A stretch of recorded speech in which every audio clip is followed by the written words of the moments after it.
আজকে এই দিনই বৈঠকে আপনাদের সামনে আমাদের আলোচ্য বিষয় হবে ধর্মের নামে প্রতারণা। এই বিষয়ের উপরে আমরা অতীব গুরুত্বপূর্ণ তাত্ত্বিক এক আলোচনা আপনাদের সামনে পেশ করার চেষ্টা করব ইনশাআল্লাহ। আলোচনা রাখার পূর্বে আপনাদের সাথে আমাদের জরুরি দু একটি কথা। যারা এখনো রাস্তাঘাটে এখানে সেখানে চলাফেরা করছেন, মাইকের শব্দ যে যেখান থেকে শুনতে পাচ্ছেন, সমস্ত দিনই ভাই ও বোনদের নিকটে জরুরি আবেদন পেশ করে বলতে চাচ্ছি, নিজ নিজ কথা কর্ম ত্যাগ করে সম্ভবপর সভায় এসে আলোচনা শোনার চেষ্টা করবেন।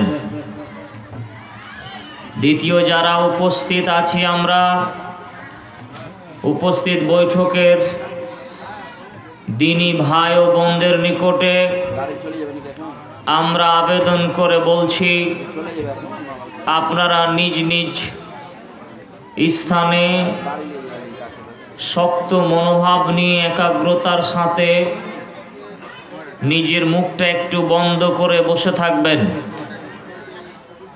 যাদের পকেটে মোবাইল আছে শ্রোতা মণ্ডলী, যদি এইরকম জরুরি কোনো ব্যাপার না থাকে তাহলে মোবাইল সাইলেন্ট বা অফ করে রাখলে আমি খুবই খুশি হব।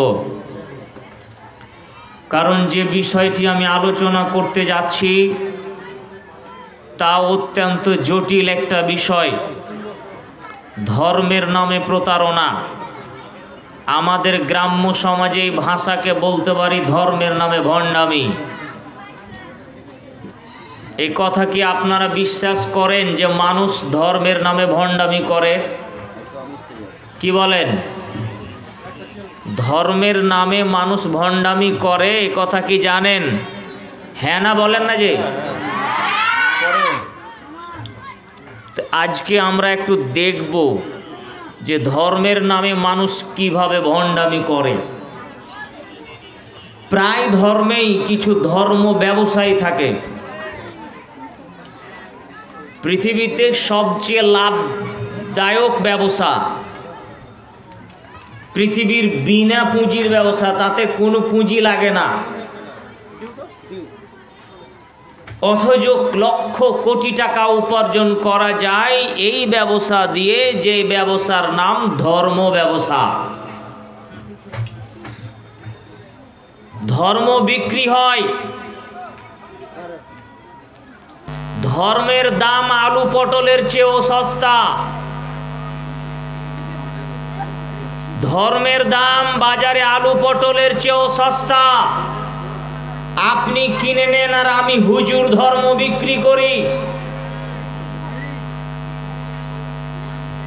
এ কথা আমি বলিনি, আমি আপনাকে তার দলিল পেশ করব, প্রত্যেকটার কথার দলিল দিয়ে যাব ইনশাআল্লাহ। দলিল ছাড়া কোনো কথা হবে না।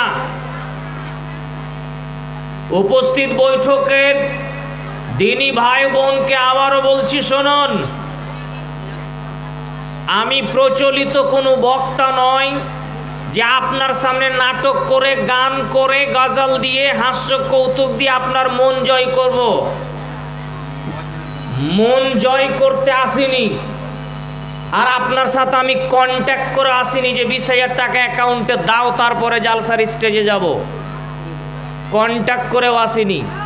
পকেটে টাকা নিয়ে এসেছি ভাড়া যেন দিয়ে আবার যেতে পারি। কে জানি ভাই, আপনি আমার উপর চটে গিয়ে টাকা তো বহু দূরের কথা, পিঠের চামড়াও তুলে নিতে পারেন।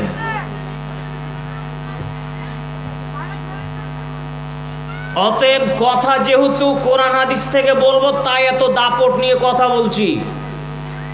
আর নিজেকে বিক্রি করিনি বলে দাপট নিয়ে কথা বলছি। যেদিন নিজের মাথা বিক্রি করে দিব, দাপট দিয়ে আর চলবে না। এই ছেলেরা, এই বাচ্চারা, কথা বলবে না, একদম চুপ করে বসে থাকো। সময় অতীব কম। ধর্মের নামে ধোঁকা, ধর্মের নামে প্রতারণা মানুষকে দেওয়া হয়। সূচনায় আপনাকে আমি বলি, আনাস ইবনে মালিক রাদিয়াল্লাহু তাআলা আনহু বলেন, রাসূল সাল্লাল্লাহু আলাইহি ওয়াসাল্লাম বলেছেন, বাল্লিগু আন্নি ওয়ালাউ আয়া, আমার পক্ষ থেকে একটি কথা জানা থাকলে অন্যকে বলে দাও। হাদিসু আন বানি ইসরাঈল ওয়ালা হারাজ, বানি ইসরাইলের কাহিনী যদি জানো তাহলে অন্যকে বলো, সেটা আমার পক্ষ থেকে। ওয়ামান কাযাবা আলাইয়া মুতাআম্মিদান ফালইয়াতাবাওয়া মাকাদাহু মিনান নার, জেনে রাখো পৃথিবীর মানুষ, কেউ যদি আমার নামে জেনে শুনে একটা মিথ্যা কথা বলে তার থাকার জায়গা জাহান্নাম। মুহাম্মদ সাল্লাল্লাহু আলাইহি সাল্লাম ১৫০০ বছর আগে আমাদের মতো হুজুরকে বলেছেন, আমার মতো বক্তাকে বলেছেন, আমার মতো ইমাম সাহেবকে বলেছেন, আমার মতো মৌলানা সাহেবকে বলেছেন। কি বললেন? এক, বাল্লিগু আন্নি ওয়ালাউ আয়া, আমার নবী, আমি আমার পক্ষ থেকে, মানে নবী মুহাম্মদ সাল্লাল্লাহু আলাইহি সাল্লামের পক্ষ থেকে তুমি যদি একটা বাক্য জানো যে আল্লাহর নবী এটা বলেছেন, তাহলে অন্যকে বলে দাও। আপনি জানেন যে আল্লাহর নবী বলেছেন, কি জানেন? আপনি জানেন যে আল্লাহর নবী বলেছেন ডান হাতে খাও, ডান হাতে পান করো, এটা আল্লাহ নবী বলেছেন, আপনি জানেন। তো আপনি এটা জানেন, আপনি এটাই বলবেন মানুষকে যে শোনো শোনো, আমি জানি আল্লাহর নবী বলেছেন ডান হাতে খাও, ডান হাতে পান করো, অন্যকে বলে দিবেন। যেটা আপনি বলবেন তা আপনার পক্ষ থেকে নয়, কার পক্ষ থেকে বলতে হবে বললাম? কার পক্ষ থেকে? তোমরা ভুল শুনেছো, কথা বলছো সেই জন্য। মুহাম্মদ সাল্লাল্লাহু আলাইহি সাল্লামের পক্ষ থেকে তিনি যা বলেছেন তাই আমরা অন্যকে বলবো, এটা এক। তার মানে এই যে বাল্লিগু মানে তাবলীগ করা, পৌঁছে দেওয়া। যখনই আমি ধর্মের নামে কোনো কথা বলবো, এইদিকে আমার দিকে একাগ্রতার সাথে, তার মানে বোঝা যাচ্ছে আমি যখন ধর্মের কোনো কথা বলবো তখন কি আমি আমার পক্ষ থেকে বলবো নাকি মুহাম্মদ সাল্লাল্লাহু আলাইহি ওয়াসাল্লামের পক্ষ থেকে বলবো? মুহাম্মদ সাল্লাল্লাহু আলাইহি ওয়াসাল্লামের পক্ষ থেকে বলবো। আমার পক্ষ থেকে ধর্মের নামে কোনো কথা বলতে পাবো না, যে আমি এমন কথা বললাম যে আমি বলছি কিন্তু ওটা আল্লাহ নবী বলেননি, অথচ বলছি যে আল্লাহ নবী বলেছেন। এমন কথা বলা চলে? জি না। দ্বিতীয় নম্বরে তিনি আবার বলেছেন, ওয়া হাদিসু আন বানি ইসরাঈল ওয়ালা হারাজ, তোমরা বানি ইসরাঈলদের কাহিনী বলতে পারো। বানি ইসরাঈলদের কাহিনী আল্লাহ কোরআনে উল্লেখ করেছেন, মুহাম্মদ সাল্লাল্লাহু আলাইহি ওয়াসাল্লাম সহিহ হাদিসে উল্লেখ করেছেন, যেগুলো সহিহ সূত্রে প্রমাণিত বানি ইসরাঈলদের কাহিনী তা আপনি বলেন, তাতে কোনো দোষ নেই।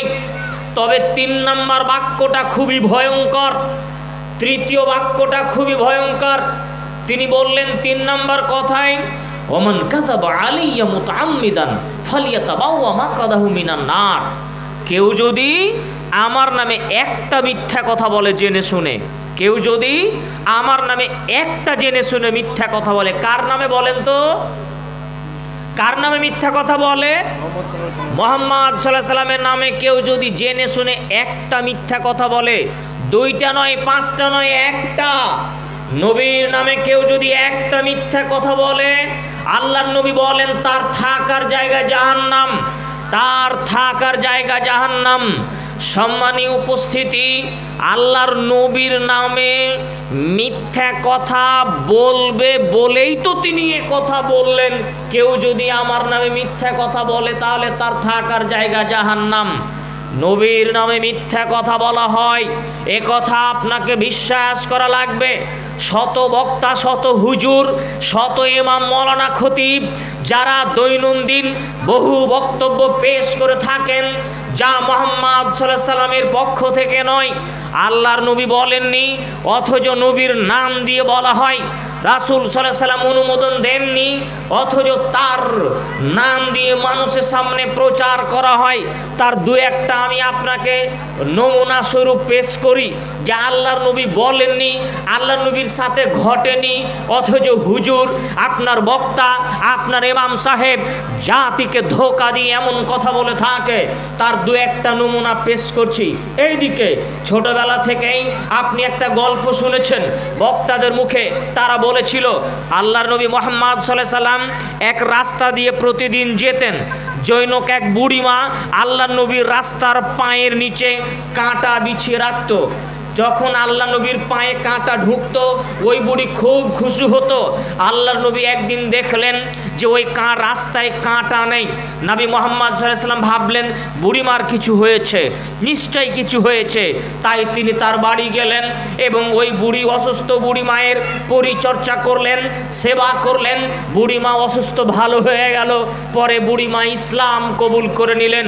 এই যে কাহিনী বক্তার মুখে শুনেছেন, ইমাম সাহেবের মুখে শুনেছেন, আমার মরার 3 মিনিট আগে পর্যন্ত সময় দিয়ে গেলাম, কালকে আমি আছি, আপনি খুঁজে বের করবেন এই কাহিনী আছে কোথায়।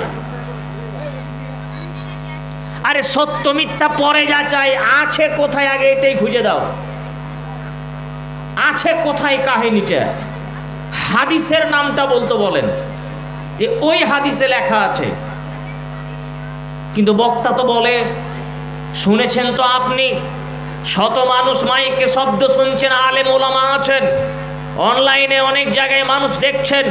আপনি এক্ষুনি দ্রুত ফোন করে বলতে পারেন, থামেন থামেন, কাহিনী পেয়েছি, আমি জানি অমুক গ্রন্থের এই হাদিসটা আছে, এই গল্প আছে।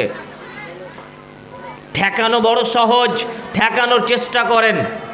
2 নাম্বার আপনাকে আমি দেখাই, রাসূলের নামে মিথ্যা কথা বলা হয়েছে। আমরা একটা ছোটবেলায় গাজাল বলতাম। গাজালে এইভাবে বলা হতো যে নবী মুহাম্মদ সাল্লাল্লাহু আলাইহি সাল্লাম একদিন এক রাস্তা দিয়ে যাচ্ছিলেন, তখন দেখলেন যে এক জায়গায় একটা হরিণ বাঁধা আছে। নবীকে দেখে হরিণ কান্নায় ভেঙে পড়ল। আল্লাহর নবী হরিণকে বললেন, কি ব্যাপার, তুমি কাঁদো কেন? হরিণ বলল, আল্লাহর নবী, আমাকে শিকারী ধরে নিয়েছে, আর আমার দুধের বাচ্চা আছে। আমার দুধের বাচ্চা আমাকে না পেলে সে না খেয়ে অনাহারে মারা যাবে। আল্লাহর নবী, আপনি আমাকে একটু ছাড়ার ব্যবস্থা করুন। রাসূল সাল্লাল্লাহু আলাইহি সাল্লাম বললেন, ছেড়ে দিলে কি হবে? বলে, আমি জিম্মেদারি, আমি আবার ফিরে আসব, আপনাকে আমি কথা দিলাম। রাসূল সাল্লাল্লাহু আলাইহি সাল্লাম যেই দড়িতে হরিণ বাঁধা ছিল, সেই দড়ি দিয়ে নিজের হাতকে বেঁধে নিয়ে গাছের গোড়ায় তিনি বসে পড়লেন আর হরিণকে ছেড়ে দিলেন। শিকারী এসে দেখছে হরিণ নেই। মুহাম্মদ সাল্লাল্লাহু আলাইহি সাল্লাম, কি ব্যাপার, তুমি কে? বলে, আমি মুহাম্মদ। আচ্ছা, হরিণ কোথায়? হরিণ ছেড়ে দিয়েছি। এটা কেমন কথা হলো? বলে, হরিণ ঘুরে আসবে। হরিণ কি আর ঘুরে আসে? এ কথা বলতে না বলতেই হরিণ ঘুরে চলে আসলো। তখন তিনি বুঝতে পারলেন এই হলো নবী। হরিণকে ছেড়ে দিলেন, আল্লাহর নবীকে ছেড়ে দিলেন। নবীর নামে টাটকা মিথ্যা কথা বলা হয়েছে আপনাদের সামনে। নবীর নামে মিথ্যা কথা বলা হয়েছে আপনাদের সামনে।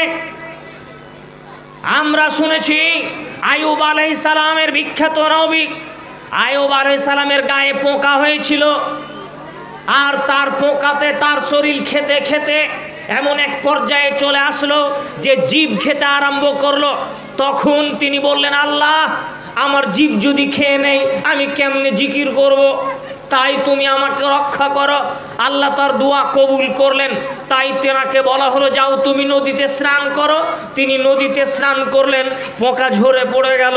ওই পোকাগুলো এখন চিংড়ি মাছের রূপ ধারণ করলো। এ কথা ডাহা, মিথ্যা কথা। আল্লাহর নবী আইয়ুব আলাইহিস সালাম অসুস্থ হয়েছিলেন, এ কথা ঠিক। দীর্ঘদিন কঠিন রোগে অসুস্থ ছিলেন, এ কথা ঠিক।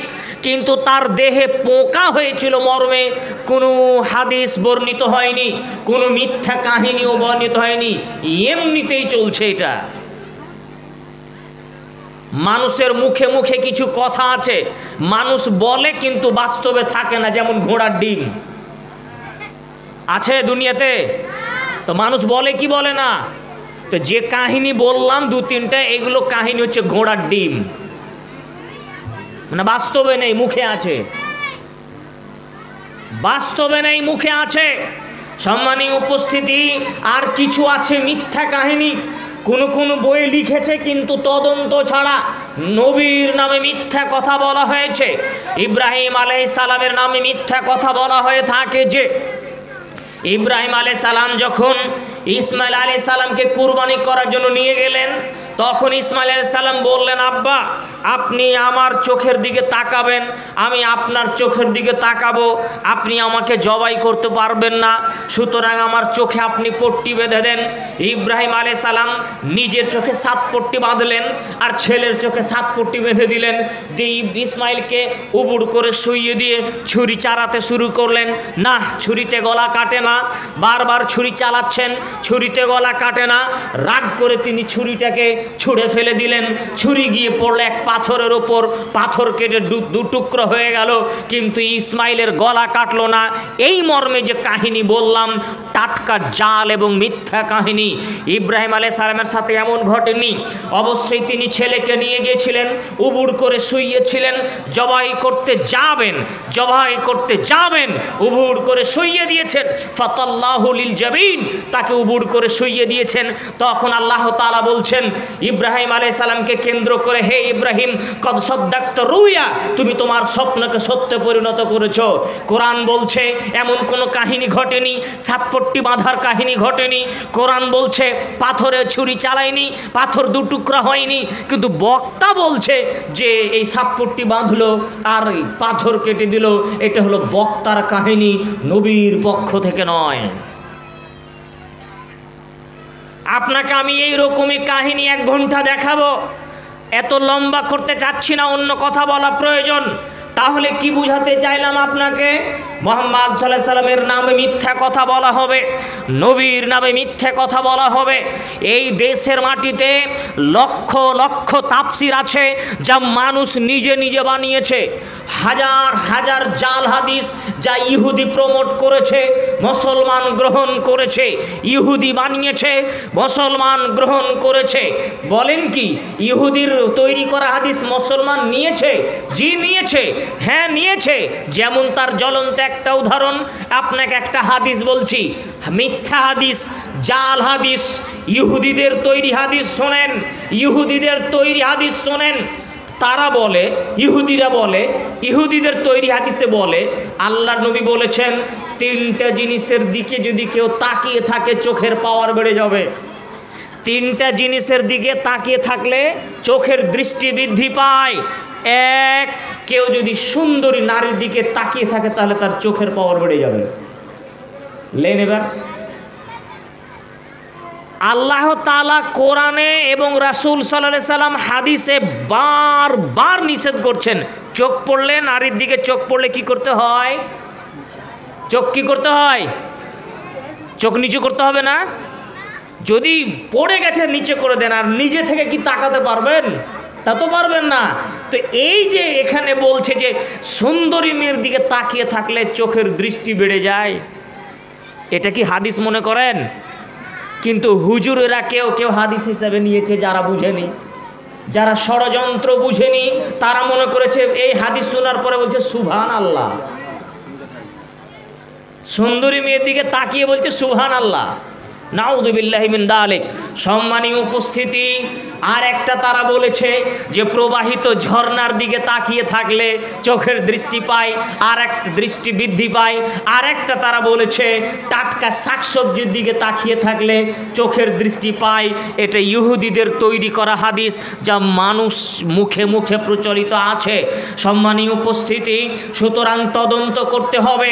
আপনাকে আমি সূচনায় আর একটা কথা আপনাকে বলি, আমাদের বিশেষ করে এপার বাংলা ওপার বাংলা, এই বাংলা ওই বাংলা, 2 বাংলা মিলে আমি যা আপনাকে দেখেছি, বাংলাদেশের চাপাই, আপনার তানোর, আপনার রাজশাহী থেকে শুরু করে নিয়ে বিভিন্ন অঞ্চল ঘোরাফেরা করে, আর এই অঞ্চলের মালদা মুর্শিদাবাদ থেকে শুরু করে ওয়েস্ট বেঙ্গলের বিভিন্ন জেলা, ঝাড়খণ্ড এবং বিহার থেকে শুরু করে নিয়ে যত জায়গায় গিয়েছি, বিশেষ করে আমি দেখেছি বাঙালি বক্তা যারা, বিশেষ করে যারা বাঙালি বক্তা, তাদের অধিকাংশ বক্তারাই মিথ্যা কথার ভিত্তিতে বক্তব্য পেশ করে, তদন্ত ছাড়া বক্তব্য পেশ করে, মিথ্যা কথার ভিত্তিতে বক্তব্য পেশ করে, তদন্ত করা ছাড়া বক্তব্য পেশ করে থাকে। হাদিস কোরআন তদন্ত করার প্রয়োজন মনে করেন না। আজ এই সমস্ত বক্তার জন্য ধর্মের গায়ে আগুন লাগিয়ে দিয়েছে তারা, ধাঁধা করে ধর্ম জ্বলছে। আপনাকে হক বুঝতে হবে। আপনি এ কথা বলতে পারেন না যে শোনো অমুক বক্তা অনেক বড়, তাই তার সব কথা ঠিক। জি না, আমি হচ্ছি বক্তা, আমি আলেম নয়, আমি বকতে পারি, গবেষণা করতে জানি না, তার মানে এই নয় যে বকতে পারলে আমার কথা সঠিক হবে। সুতরাং আপনাকে সঠিক দিন ধর্মের ফিরিয়ে আনার জন্য অনুরোধ করছি। আপনাকে সঠিক দিন এবং ধর্ম বুঝে নিতে হবে। পৃথিবীতে হাজারো মানুষ ধর্মের নামে মানুষকে মিথ্যা কথা বলে, ধর্ম ব্যবসা করে, যার জ্বলন্ত প্রমাণ আপনাকে বহু ক্ষেত্রে দেওয়া যেতে পারে। ইহুদি খ্রিস্টানেরা যেমন ধর্মকে বিক্রি করে টাকা উপার্জন করে, তেমনিভাবে মুসলমানদের গোষ্ঠীর ভিতরে নামধারী এক ধরনের হুজুর আছে, পীর আছে, মাসায়েক আছে, ইমাম আছে, যারাও নিজের ধর্মকে বিক্রি করে। শুনুন, আমি এ কথা বলিনি। আল্লাহ তাআলা বলেন সূরা তাওবা 9 নম্বর সূরার 34 নম্বর আয়াতটা আপনি খুলুন। আল্লাহ তাআলা বলেন, ইয়া আইয়ুহাল্লাযীনা আমানু ইন্না কাসীরাম মিনাল আহবারি ওয়ার রুহবান লা ইয়াকুলুনা আমওয়ালান নাসি বিল বাতিল ওয়া ইয়াসুদ্দুনা আন সাবিলিল্লাহ। হে ঈমানদারগণ শোনো, হে ঈমানদারগণ শোনো, ইন্না কাসীরাম মিনাল আহবারি ওয়ার রুহবান লা ইয়াকুলুনা আমওয়ালান নাসি বিল বাতিল ওয়া ইয়াসুদ্দুনা আন সাবিলিল্লাহ। এমন কতগুলি ধর্মীয় পোপ পাদ্রী আছে, হুজুর আছে, দরবেশ আছে, মৌলানা সাহেব আছে, ইমাম সাহেব আছেন, খতিব আছে, পীর আছে, যারা মানুষকে আল্লাহর পথ থেকে বাধা দেয়, মানুষকে আল্লাহর পথ থেকে বাধা দেয়, আর মানুষের সম্পদকে অন্যায় পথে ভক্ষণ করে। ওয়ায়াসুদ্দুনা আন সাবিলিল্লাহ। আল্লাহ নিজে বলছেন যে এক শ্রেণীর হুজুর, দরবেশ, পীর, ফকির, মাসায়েক, বুজরুক, এক শ্রেণীর আলেম ওলামা, এক শ্রেণীর পীর পুরোহিত, এক শ্রেণীর ভণ্ড হুজুরেরা, তারা মানুষকে আল্লাহর পথ থেকে বাধা দেয় আর জনগণের সম্পদ, জনগণের টাকাকে অন্যায় পথে খায়। এই কথা আপনাকে আমি একটু দেখাতে চাচ্ছি। কিভাবে হুজুর কি মানুষকে আল্লাহর পথ থেকে বাধা দেয়? আরে হুজুর তো দিন রাত আল্লাহর কথা বলে। আরে পীর কি কখনো মানুষকে আল্লাহর পথে বাধা দেয়? ও তো আল্লাহর পথেই নিয়ে যায়। আরে ইমাম সাহেব কি আল্লাহর পথে বাধা দেয়? হ্যাঁ দেয়। কেমনে দেয়? শুনুন, এদিকে এই ছেলে, এদিকে। আপনি সরাসরি আল্লাহকে বলছেন, আল্লাহ আমি কঠিন রোগে অসুস্থ, আল্লাহ তুমি আমার অসুস্থতা ভালো করে দাও। তখন পীর সাহেব বলছে, এই কি করছো তুমি, কি করছো? হ্যাঁ, তোমার মতো লোকের আল্লাহর সরাসরি দোয়া কবুল করবে? তুমি জানো না, তুমি একটা কিছুই তো বুঝো না, তুমি সরাসরি কেমনে আল্লাহর কাছে চাইবা? তোমার ভুল হচ্ছে। তোমাকে আল্লাহকে বলার জন্য আর একটা লোক ভাড়া করা লাগবে। আরে আল্লাহ হচ্ছেন জজ। তো আল্লাহ যদি জজ হয়, জজের কাছে সবাই যেতে পারে? জজের কাছে কে যায় গো? উকিল যায়, উকিল। তো আল্লাহর কাছে যাওয়ার জন্য মাঝখানে একটা উকিল লাগবে। উকিল কে উকিল বলেন তো? এটা আপনারাও জানেন। তার মানে আপনারাও জানেন যে আপনাদের পীর লাগে কি? আপনাদের উকিল সাহেব লাগে নাকি? তো হুজুর যে বলছে আল্লাহর কাছে যাওয়ার জন্য মাঝখানে পীর লাগবে, তার মানে সরাসরি আপনি আল্লাহর কাছে যেতে পারবেন না। চাইনা লয়, পারবে না। ও তো বলছে যে না হবে না তোমার দ্বারা। আল্লাহর কাছে সরাসরি তোমার মতো সাধারণ মানুষ কেমন করে যাবে? আল্লাহ যারাকে উকিল হিসাবে রেখেছেন, তারা আল্লাহকে বলবে যে এই যে আমার মুরিদ, আমার মুরিদ, আল্লাহ তুমি তাকে দাও। উকিল সাহেব যেমন বলে এটা আমার মোয়াক্কেল, মাই লর্ড এটা আমার মোয়াক্কেল নির্দোষ। তা আপনার উকিল সাহেব পীর বাবা আল্লাহকে বলবে, হুই আল্লাহ এ আমার মুরিদ, এ আমার কবরে মাজারে ফুল দিয়েছে, মুরগা দিয়েছে, খাসি দিয়েছে, আরো কতকে দিয়েছে, আল্লাহ এ আমার মুরিদ, একে তুমি জান্নাতে দিয়ে দাও। জান্নাতে যদি যেতে কষ্ট হয় না, তো বাংলাদেশের এক পীর বাবা আছে, ও জাহাজ নিয়ে গিয়ে আপনাকে জান্নাতে নিয়ে যাবে।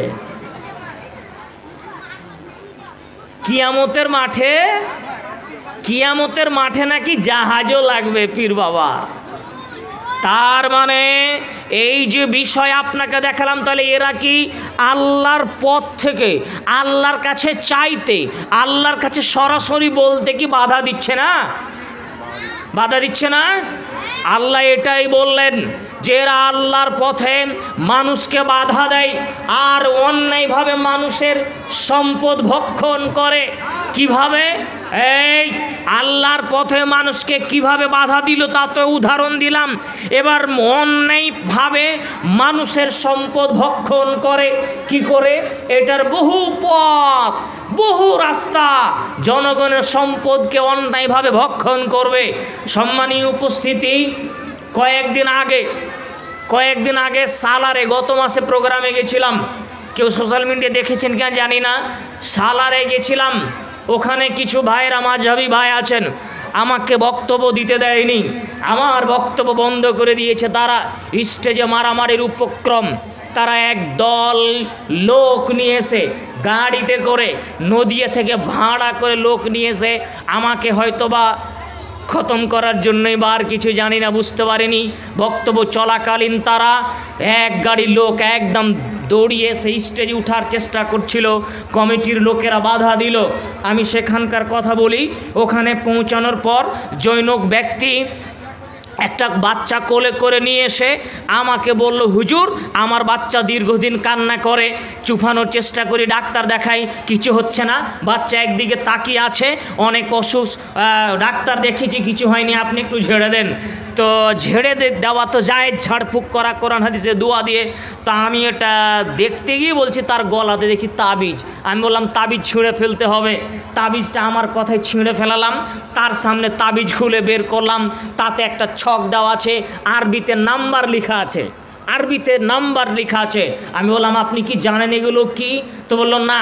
আমি বললাম আরবিতে এগুলো নাম্বার, সংখ্যা, 1 2 3 4 5 এই ধরনের সংখ্যা লেখা আছে। আমি বললাম আপনার ছেলের গলায় বা আপনার এই বাচ্চার গলায় এই ধরনের নাম্বার লিখে দিয়ে গলায় তাবিজ দিয়ে কি হবে? তা তো কিছু হবে না। সে বুঝলো, একটু পরে কি হলো না হলো আল্লাহ আলাম, হয়তোবা আমি পরে জানতে পারলাম ওই মসজিদের হুজুর সাহেব ওই তাবিজ দিয়েছে আর টাকা নিয়েছে। এবার হুজুরের কাছে খবর চলে গেছে, হুজুর এবার পেঁতারা শুরু করেছে কি করে বক্তাকে ঠেকানো যায়। শুধু ঠেকানোই যায় নয়, পুরো প্রোগ্রামকে বাতিল করে দিল, হামলা পর্যন্ত করলো, আপোষা মারামারি করে একজনের মাথা পর্যন্ত ফাটিয়ে দিয়েছে। আল্লাহ হেফাজত করেছে আমাকে, 2টা থানাতে ইনফরমেশন করে আমাকে আসতে হয়েছিল, 2টা থানা অতিক্রম করে ইনফরমেশন করে। কই ভাই আমাদের আহলে হাদিসদের এলাকায় আমরা প্রোগ্রাম করে, ওদের লোকেরা প্রোগ্রাম করলে তাদেরকে তো থানায় ইনফরমেশন দিয়ে যেতে হয় না, আমাদের গাড়ি নাম্বারিং দিয়ে থানাতে ইনফরমেশন করতে দেওয়া হয়েছে। আজকের যে বক্তা মমতাজুল ইসলাম ভাই, তার গাড়িতেও বোমা হামলা করা হয়েছিল। কত আপনাকে দেখাবো। আমি কি বলতে চাইলাম, এই যে তাবিজের ব্যবসা, এইটাই হচ্ছে জনগণের সম্পত্তিকে অন্যায়ভাবে ভক্ষণ করা। আরো প্রথা আছে আপনাকে আমি দেখাই, যা জনগণের কাছ থেকে ভক্ষণ করে। জি, আপনি বেশি দূরে নয়, পাথর চাপড়ি চলে যাবেন, দেখবেন সুন্দর করে মাজার করা আছে। আপনি একটা চাদর দিলেন, তারপরে আরেক ভাই আর একটা চাদর দিল, এই করে করে সারা বছর চাদর জমা হচ্ছে না, হয় না? তো এতদিন তো চাদরগুলো আকাশে ঠেকে যাওয়ার কথা ছিল, যত চাদর ছিল। তো ওই চাদরগুলো আপনি যে দোকান থেকে নিয়ে এসেছেন, তারপরের দিন ট্রান্সফার ওই দোকানে আবার গেছে। এবার আপনি একটা কিনলেন, আমি একটা কিনলাম, আর ওই টাকা পারছেন তারা যায়, সব ব্যবসা চলছে। এছাড়াও বাবার জন্য মুরগা, খাসি, গরু, আরও কত কি, সব টোটালেই ভণ্ডামি আর ধর্ম ব্যবসা। সম্মানীয় উপস্থিতি, আপনাকে আমি বোঝানোর চেষ্টা করছিলাম যে দেখুন মানুষকে কিভাবে ধর্মের নামে প্রতারণা করছে মানুষ। আল্লাহ তাআলা বলেন, ইত্তাখাযু আহবারহুম ওয়া রুহবানাহুম আরবাবাম মিন দুনিল্লাহ, সূরা তাওবা 9 নম্বর সূরার 31 নম্বর আয়াত। আমার দিকে খুব একাগ্রতার সাথে চেয়ে থাকতে হবে। আল্লাহ তাআলা বললেন, ইত্তাখাযু আহবারহুম ওয়া রুহবানাহুম আরবাবাম মিন দুনিল্লাহ, ওরা তাদের পুরোহিত, তারা তাদের দরবেশ, তারা তাদের গুরুজন, তারা তাদের পোপ পাদ্রীকে রব হিসাবে গ্রহণ করে নিয়েছে। ওরা তাদের পোপ পাদ্রীকে, ওরা তাদের ধর্মীয় গুরুকে রব হিসাবে গ্রহণ করে নিয়েছে। রব কে বলেন তো? রব হচ্ছেন আল্লাহ। কিন্তু আল্লাহ বলছেন যে ওরা তাদের পোপ আর পাদ্রীকে, খ্রিস্টানদের কথা আল্লাহ বলতে গিয়ে বলছেন যে তারা তাদের ধর্মীয় গুরু পোপ পাদ্রীকে রব বানিয়ে নিয়েছে।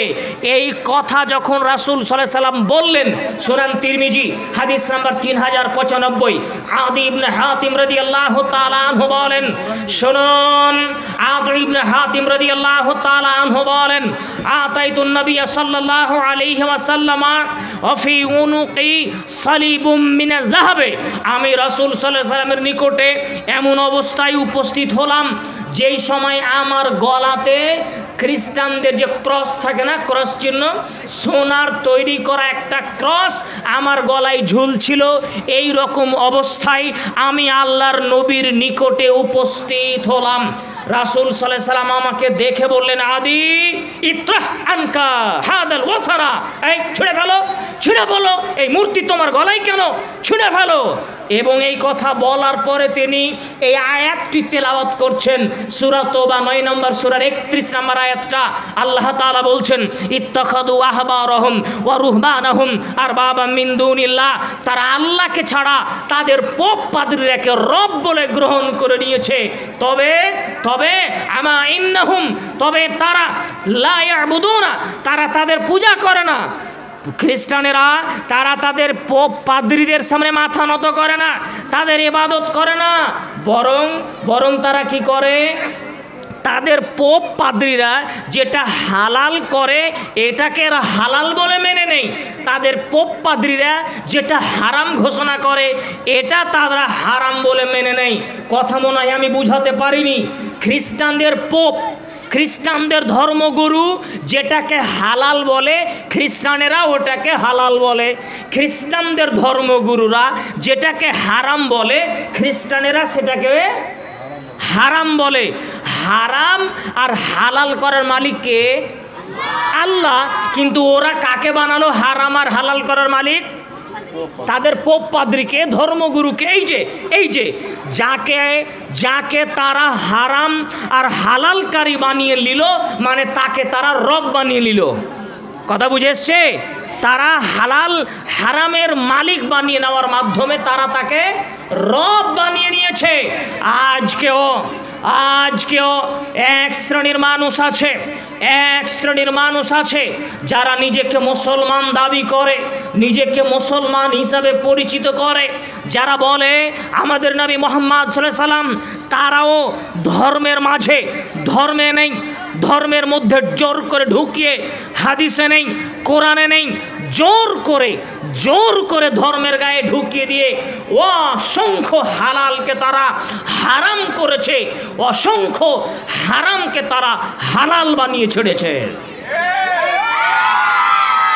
তার একটা উদাহরণ কয়েকদিন আগে আপনি দেখেছেন।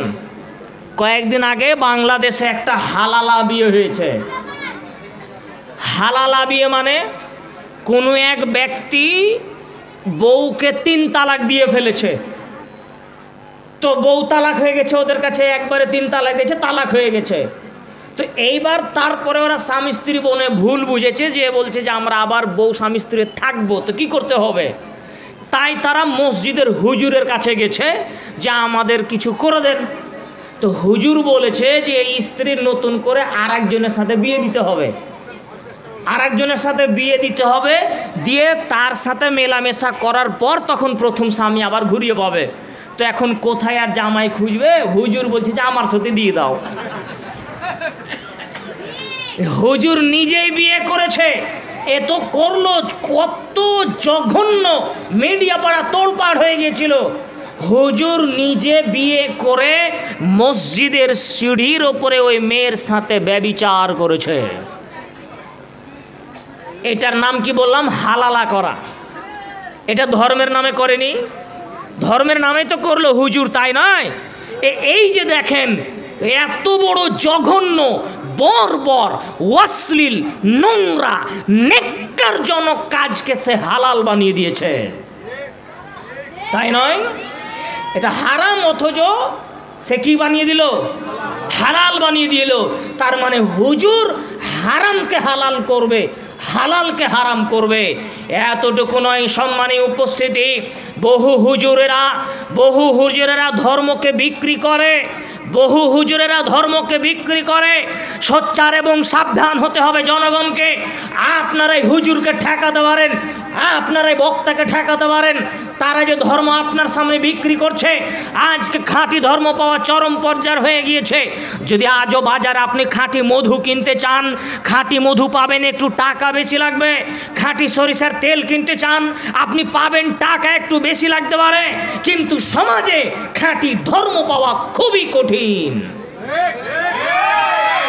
এই মর্মে আবু হুরায়রা রাদিয়াল্লাহু তাআলা আনহু বলেন, রাসূল সাল্লাল্লাহু আলাইহি ওয়াসাল্লাম বলেছেন, বাদিরু বিল আমাল। শোনো, বাদিরু বিল আমাল, তোমরা দ্রুত নেকির কাজ করো, তোমরা দ্রুত নেকির কাজ করে নাও। কেন? কেননা আমি দেখছি যে ফিতনান কা কিতাই লাইলিল মুসলিম, ফিতনা ফাসাদগুলো কালো ঘন অন্ধকার হয়ে তোমাদের বাড়িতে প্রবেশ করছে। এমন ফিতনা, এমন কলহ, এমন বিপর্যয় তোমাদের বাড়িতে ঢুকছে, এমন ফিতনা, এমন কলহ, এমন বিপর্যয় তোমাদের বাড়িতে ঢুকছে যে ইউসবিহুর রাজুলু মুমিনান ওয়া ইউমসি কাফিরান। শোনো শোনো এই যুবক, এই শোনো, একজন যুবক শোনো, তুমি এমন ফিতনা, এমন কলহ বাড়িতে ঢুকবে, সকালবেলায় তরু তাজা ইমানদার থাকবে, সন্ধ্যাবেলায় লোকটা কাফের হয়ে যাবে। কত ভয়ঙ্কর কথা আল্লাহ রাসূল বলছেন। সকালবেলায় থাকবে মুমিন, সন্ধ্যাবেলায় কাফের। সন্ধ্যাবেলায় থাকবে মুমিন, সকালবেলায় হবে কাফের। এ তো গেল। তারপরে হুজুরদের কথা নবী করিম সাল্লাল্লাহু আলাইহি ওয়াসাল্লাম বলছেন, তারপরে পরিস্থিতি এমন আসবে, শুনে রাখো, কিয়ামতের পূর্বে যুগ এমন চলে আসছে তোমাদের সামনে, ইয়াবিহু দীনাহু বিআরজ মিনাদ দুনিয়া।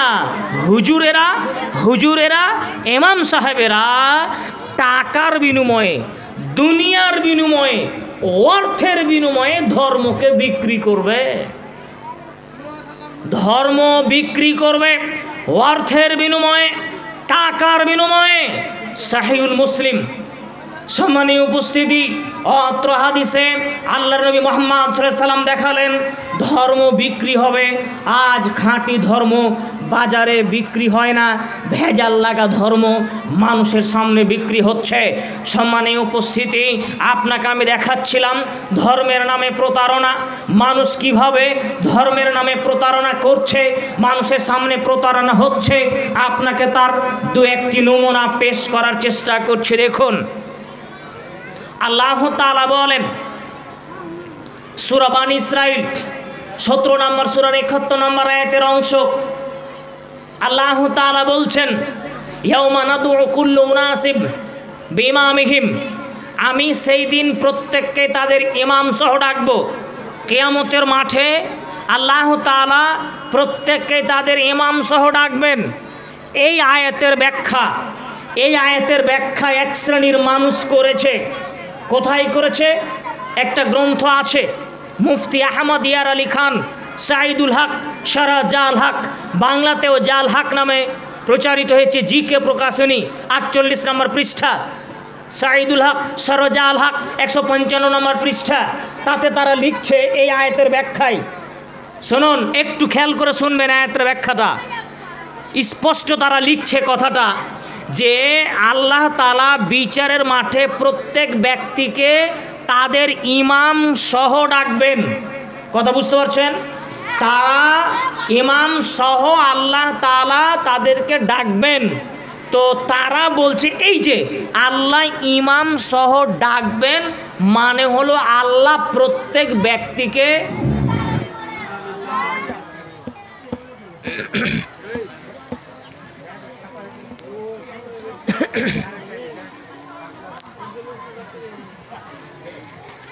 कोई बक्ता 9:30 टाइम तो 9:30 टाइम तो बक्ता कोई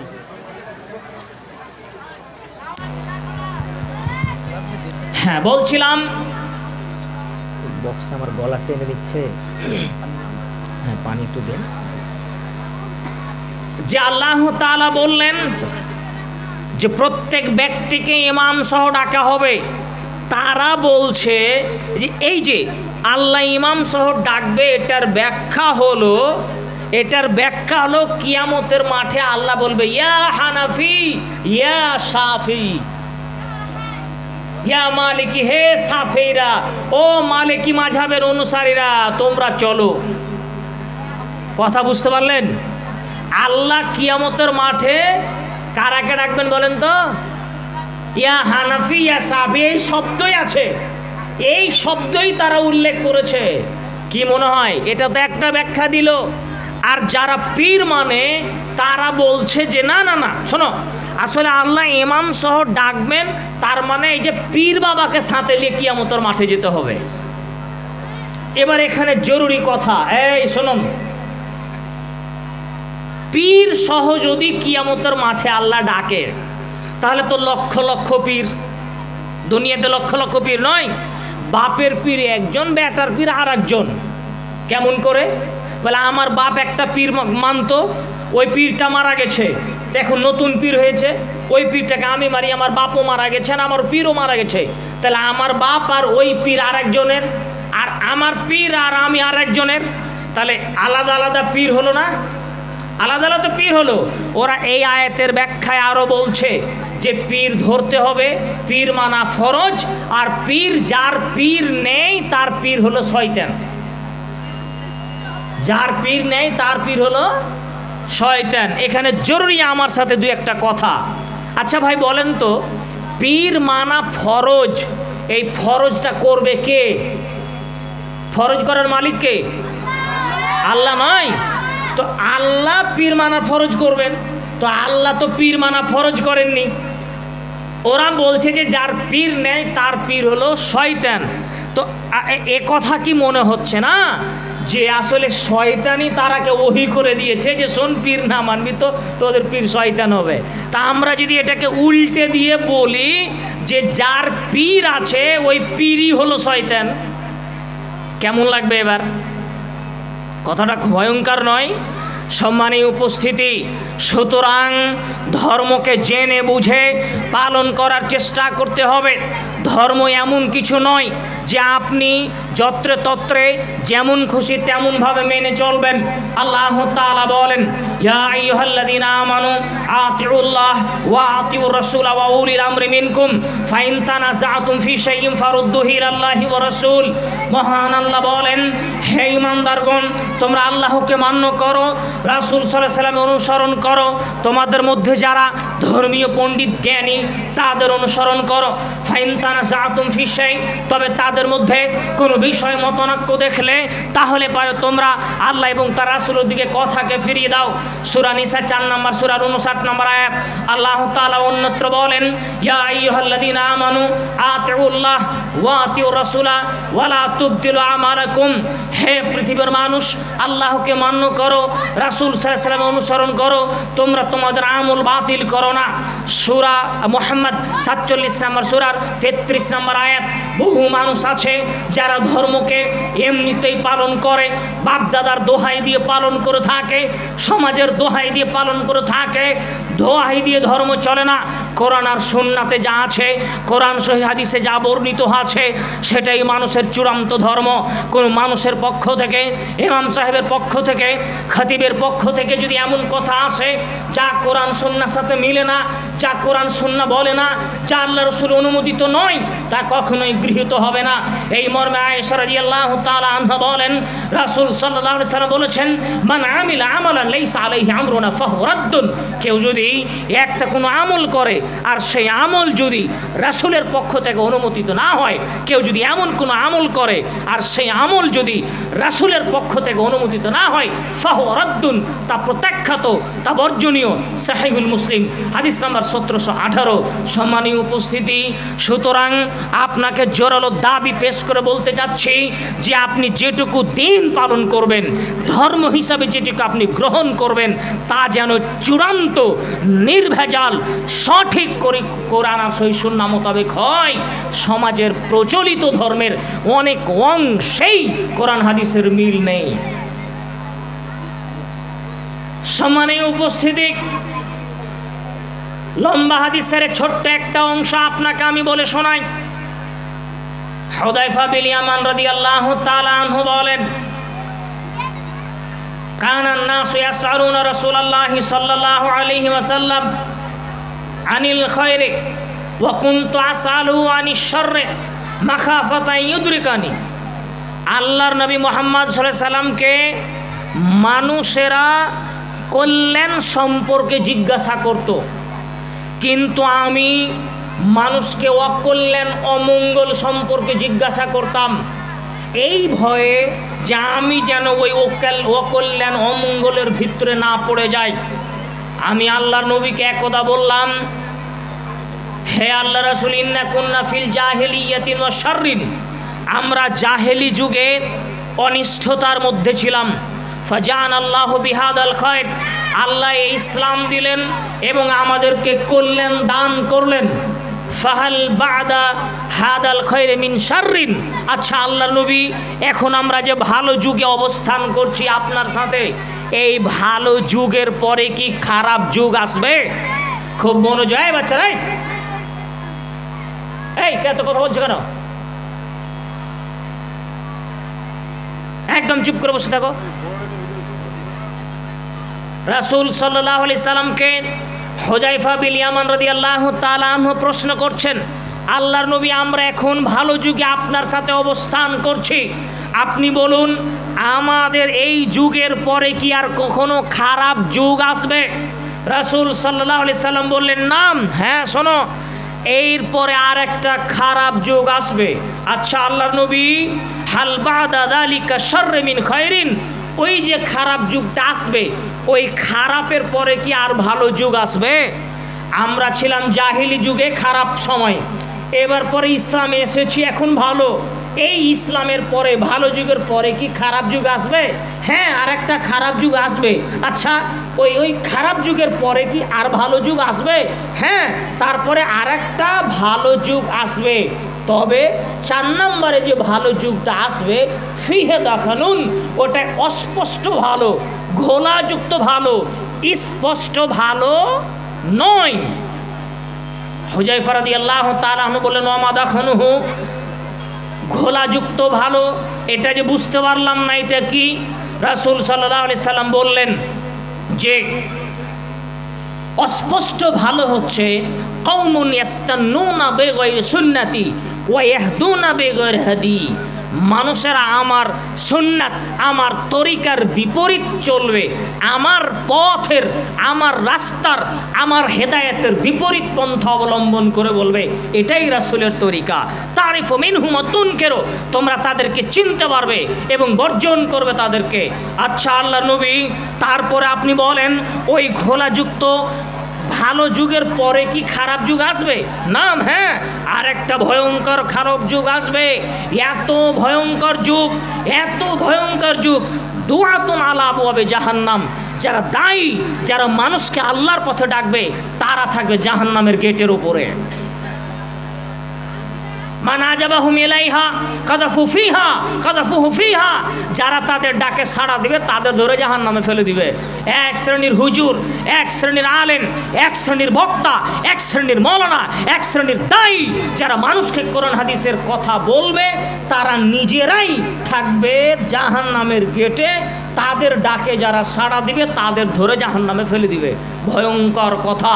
নবী করিম সাল্লাল্লাহু আলাইহি সাল্লামকে তখন হুযায়ফা রাদিয়াল্লাহু তাআলা বলেন, ইয়া রাসূলুল্লাহ সিফুন লানা, আপনি তাদের কথা আপনি বলেন, যে তাদের পরিচয় আপনি দেন, তারা কারা? রাসূল সাল্লাল্লাহু আলাইহি সাল্লাম বললেন, হুম মিন জিলদাতিনা হুম মিন আলসাতিনা হুম মিন জিলদাতিনা ওয়া ইয়াতাকাল্লামুনা বিআলসানিতানা, তারা আমাদের মতোই দেখতে, মানে তারা আমাদের মতোই মাথায় টুপি রাখবে, মুখে দাড়ি আছে, আলখাল্লা পড়ে জুব্বা পড়ে মানুষের সামনে ভাষণ পেশ করবে, কিন্তু তাদের ঈমান থাকবে না, ঈমান হরণ করে নিবে। আর শুনে রাখো, সেই সময় যখন আসবে তখন তুমি তাদের সবকে পরিত্যাগ করে দিও। তিনি আরও বলেছেন, লম্বা হাদিসের শেষ অংশে এইটুকু আপনাকে বলতে চাচ্ছি, রাসূল সাল্লাল্লাহু আলাইহি সাল্লাম হাদিসের গুরুত্বপূর্ণ অংশে দুইটি কথা বললেন। সহিহুল বুখারী ৭০৪৭ নম্বর হাদিস। সম্মানীয় উপস্থিতি, অত্র হাদিসে বোঝা যাচ্ছে এক শ্রেণীর মানুষের আবির্ভাব ঘটবে, যারা রাসূল সাল্লাল্লাহু আলাইহি সাল্লামের তরিকা পন্থার বিপরীতে চলবে, মানুষকে চালনার চেষ্টা করবে। এই ধরনের ধর্ম ব্যবসায়ী থেকে সাবধান থাকতে হবে। এবং যারা কোরআন সুন্নাহ বুঝে, শাইখুল হাদিস যারা, মাদ্রাসার বড় বড় আলেম যারা, তাদের কাছ থেকেই কোরআন সুন্নাহর জ্ঞান নিতে হবে। আল্লাহ আমাদের বুঝার তৌফিক দান করুন, আমিন। সম্মানীয় উপস্থিতি, আজকের আলোচনা এখানে আমরা শেষ করছি। আবারও যদি কোনোদিন চলে আসতে পারি, বিষয় বিস্তারিত আপনাদের বোঝানোর চেষ্টা করব। আল্লাহ আমাদের কবুল করুন, আমিন। ওয়া আখিরু দাওয়ানা আনিল হামদুলিল্লাহি রাব্বিল আলামিন। আসসালামু আলাইকুম ওয়া রাহমাতুল্লাহি ওয়া বারাকাতুহু।